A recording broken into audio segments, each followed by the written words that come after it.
diberikan kepadanya adalah Mas Karebet. Namun ia kemudian terkenal juga dengan sebutan Joko Tingkir karena besar di daerah Tingkir, Solotigo, Jawa Tengah. Masa lalu keluarganya adalah tragedi. Ia kemudian meniti karir di Demak Bintoro hingga akhirnya menjadi adipati di Pajang. Setelah itu, Pajang menjadi kerajaan pengganti Demak dan Joko Tingkir bergelar Sultan Hadiwijaya.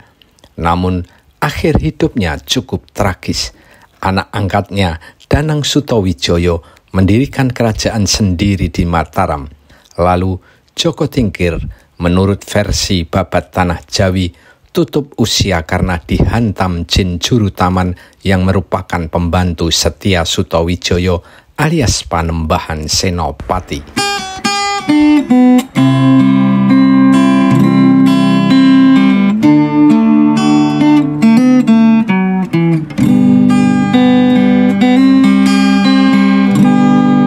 Setelah hancurnya Majapahit pada awal abad ke-16, terutama tahun 1527, kekuasaan di Jawa Tengah dan sekitarnya beralih ke Kerajaan Demak. Namun, di sisi timur Gunung Merapi, terdapat sebuah kadipaten tinggalan Kerajaan Majapahit yang memiliki pengaruh kuat, yakni Pengging.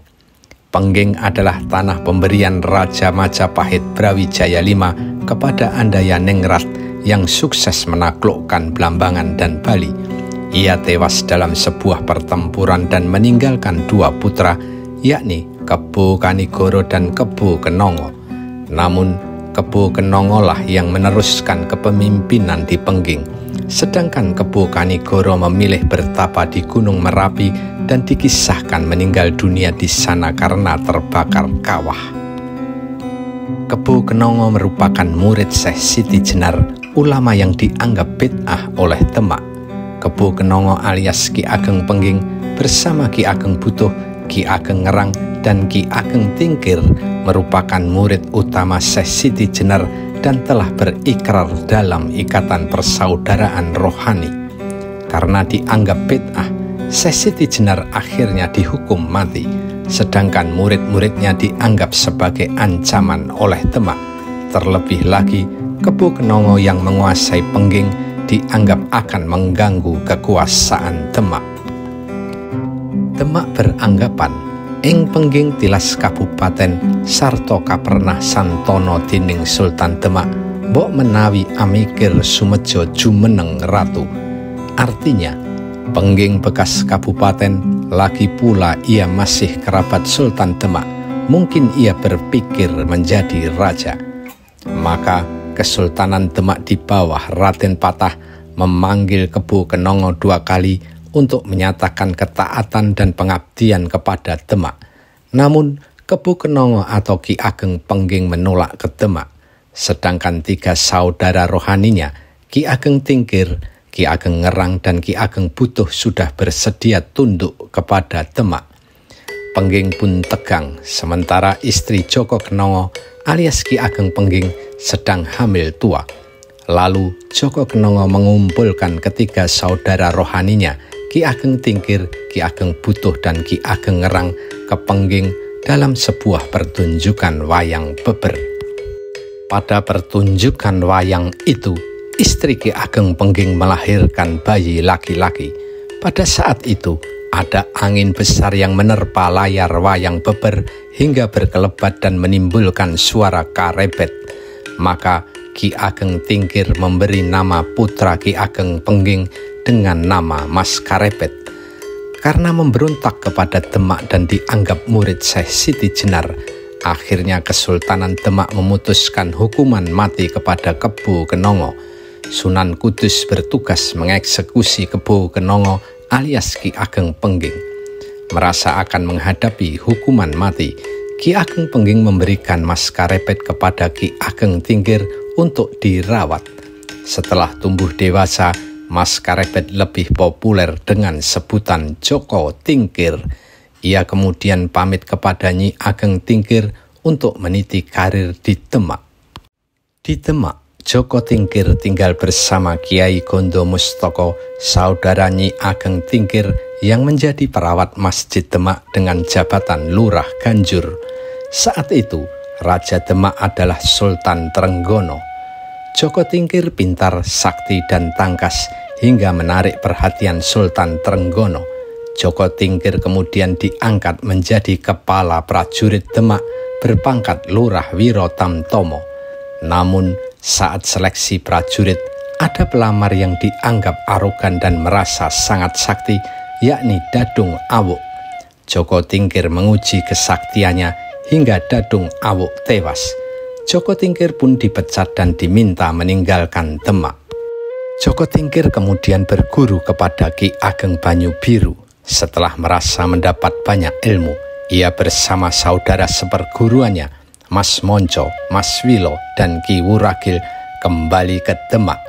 Disinilah muncul cerita tutur bahwa Joko Tingkir dibantu pasukan buaya yang mendorong getek atau perahunya menuju Demak. Di Demak, Joko Tingkir melepaskan kerbau yang sudah diberi mantra. Kerbau itu mengamuk dan membuat kekacauan di Demak, hingga Sultan Trenggono resah. Dalam kekacauan, Joko Tingkir muncul untuk membunuh kerbau tersebut.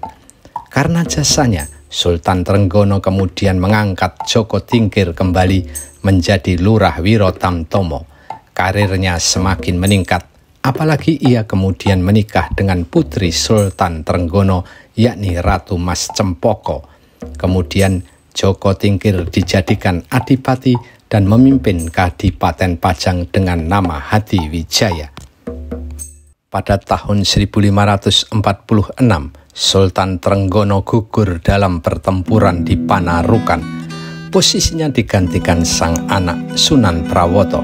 Namun, pada tahun 1549, Sunan Prawoto dibunuh suruhan Adipati Jipang Aryo Penangsang yang menuntut kekuasaan Demak. Ini seperti balas dendam atas kematian ayah Aryo Penangsang, yakni Pangeran Surowiyoto yang dulu dibunuh utusan Sunan Prawoto. Kematian Pangeran Surowiyoto itulah yang mengawali kekuasaan Sultan Trenggono. Tak hanya membunuh Sunan Prawoto, Aryo Penangsang juga membunuh suami Ratu Kalinyamat, yakni Pangeran Hadiri. Ratu Kalinyamat juga merupakan putri Sultan Trenggono atau adik Sunan Prawoto. Tragedi ini membuat Ratu Kalinyamat terpukul dan meminta Joko Tingkir untuk membalaskan rasa sakit hatinya dengan membunuh Aryo Penangsang. Karena hanya adik iparnya ini yang sebanding untuk menghadapi Aryo Penangsang, Ratu Kalinyamat menjanjikan akan memberikan kerajaan Demak kepada Joko Tingkir jika berhasil menghabisi Aryo Penangsang. Misi pembunuhan Aryo Penangsang ini dijalankan sahabat-sahabat Joko Tingkir, yakni Ki Ageng Pemanahan, Ki Panjawi, dan Ki Juru Martani. Anak angkat Joko Tingkir yang juga anak kandung Ki Ageng Pemanahan, Danang Sutawijoyo, ikut dalam misi ini. Singkat cerita, misi ini berhasil. Lewat sebuah jebakan dan taktik, Aryo Penangsang berhasil dijebak melewati Bengawan Sore. Di saat emosi, Sutawijoyo kemudian berhasil menusuk Aryo Penangsang dengan tombak Kiai Pleret hingga tewas. Ratu Kalinyamat memenuhi janjinya. Kerajaan Demak diberikan kepada Joko Tingkir yang kemudian memindahkan pusat kerajaan ke Pajang. Sejak itu, Joko Tingkir menjadi raja dengan gelar Sultan Hadiwijaya. Sebagai hadiah atas kesuksesan misi membunuh Aryo Penangsang, Ki Panjawi diberi tanah di Pati, sedangkan Ki Ageng Pemanahan diberi tanah di Mataram, dan Mataram pun menjadi kadipaten yang berpusat di kota gede Yogyakarta. Pada tahun 1584, Ki Ageng Pemanahan wafat. Pemimpin Mataram digantikan putranya Danang Sutawijoyo dan bergelar Panembahan Senopati. Di masa kekuasaan Danang Sutawijoyo di Mataram, pemberontakan kepada Pajang pun mulai dilakukan. Ia mencegat upeti dari Kedu dan Bagelen untuk kerajaan Pajang agar diberikan kepada Mataram. Bahkan Danang Sutawijaya kemudian mengembangkan Mataram sebagai kerajaan. Ini yang membuat Sultan Hadiwijaya marah kemudian mengirim pasukan ke Mataram.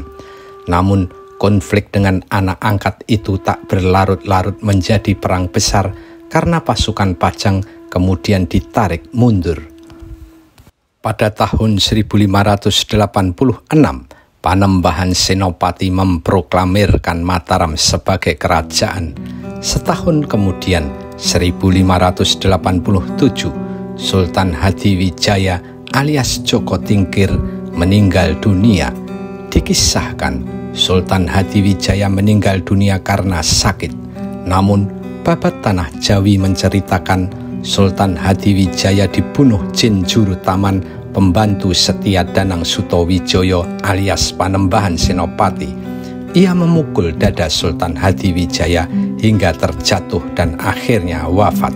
Sejak itu, kerajaan Mataram makin besar dan Pajang dipimpin menantu Joko Tingkir, yakni Arya Pangiri. Sementara putra Sultan Hadiwijaya, Pangeran Benowo, dijadikan adipati di Jipang. Tak terima hanya dijadikan adipati, Pangeran Benowo kemudian bersekutu dengan Panembahan Senopati dan berhasil mengalahkan Arya Pangiri serta merebut Pajang pada tahun 1588. Sejak itu, Pajang dipimpin Pangeran Benowo, putra Sultan Hadiwijaya, namun kedudukannya di bawah Mataram. Hanya setahun berkuasa, Pangeran Benowo menyerahkan Pajang kepada Panembahan Senopati.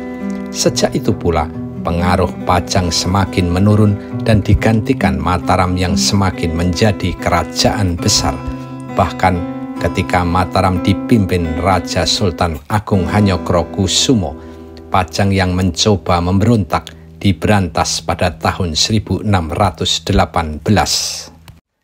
Seperti dikutip sejarawan Belanda H.C. de Graaf dari catatan Hageman, sejak itu Pajang diratakan dengan tanah.